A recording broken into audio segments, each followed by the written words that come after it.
भंजन हे शिव नंदन, हे गजवंदन गाइए। हे भव भंजन हे शिव नंदन, हे गजवंदन गाइए। बुद्धि विनायक के चरणों में श्रद्धा सुमन चढ़ाइए। जय हो गणेश, तेरी जय हो गणेश,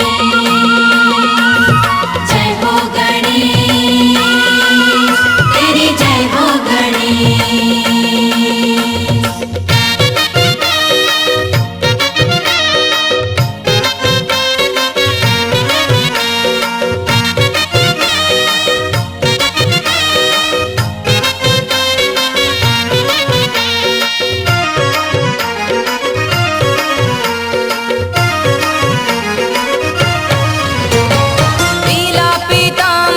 गणपति जी को प्रेम से पहनाओ भक्तों, प्रेम से पहनाओ भक्तों, प्रेम से पहनाओ भक्तों।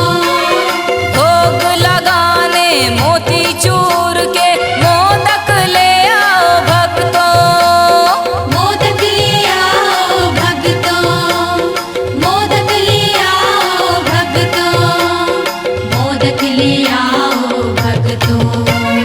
वरदाता खुश हो जाएंगे, वरदाता खुश हो जाएंगे।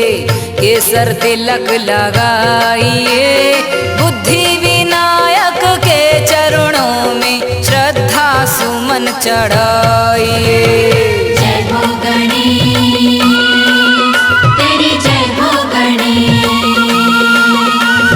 जय हो गणेश, तेरी जय हो गणेश।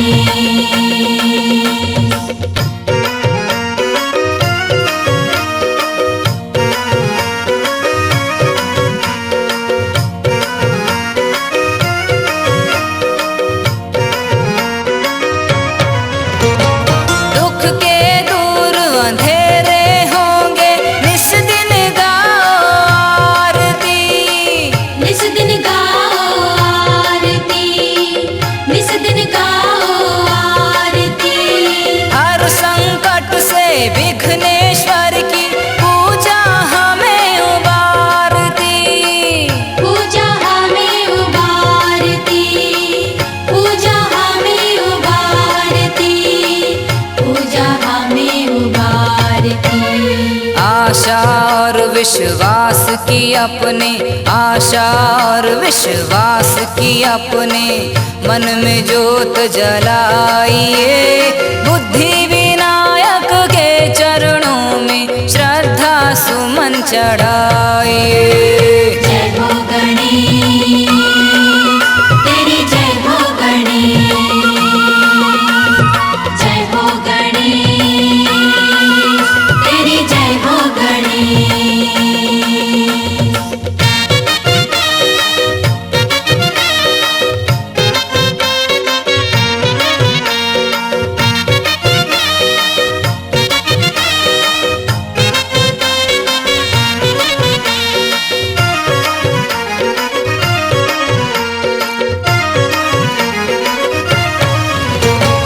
बड़े दयालु बड़े कृपालु भगवन चार भुजाधारी, भगवन चार भुजाधारी, भगवन चार भुजाधारी।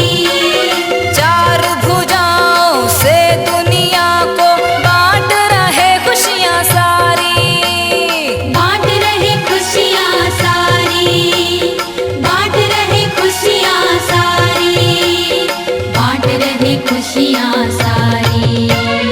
बैठे हैं भंडारा खोले, बैठे हैं भंडारा खोले, जो चाहे ले जाइए।